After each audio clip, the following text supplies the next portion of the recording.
ជំរាបសួរអ្នកគ្រូជំរាបសួរមិត្តភក្តិអ្នកខ្ញុំមកអានមេរៀនទី15ឲ្យអ្នកគ្រូមិត្តភក្តិគ្នាស្ដាប់មេរៀនទី15តួអង្គរឿងទឹកចិត្តមេមឿន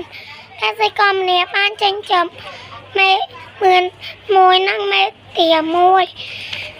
មេមឿនញាក់បានកូនមួយសំពកមេទាក៏ញាក់បានកូនមួយសំពកដែរហើយក៏ចាក់ចោលកូនតៅមេមឿនក៏កូនទេកំព្រាក៏យកមកចិញ្ចឹមកូនមឿនឆ្ងល់ក៏សួរម៉ែហេតុអ្វីបានជាម៉ែចិញ្ចឹមកូនទេមេមឿនឆ្លើយកូនទេកំព្រាវាត្រូវការការសន្សំដូចកូនដែរ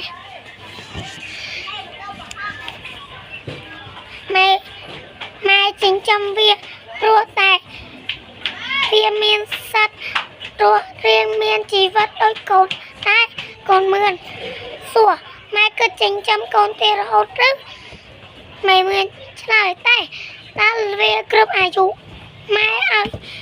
វាទៅរៀនជាមួយកូនហើយដល់ពេលវាចិញ្ចឹមខ្លួនម៉ែបានម៉ែជប់ជួយវាហើយកូនលើមើលយីម៉ែខ្ញុំចិត្តល្អណាស់តាមរយៈរឿងនេះទៀនខាងលើនេះយើងក៏មានតួអង្គកសិករម៉ែមឿនកូនមឿនម៉ែទៀននិងកូនទាជំរាបលាអ្នកគ្រូជំរាបលាមិត្តអរគ្នា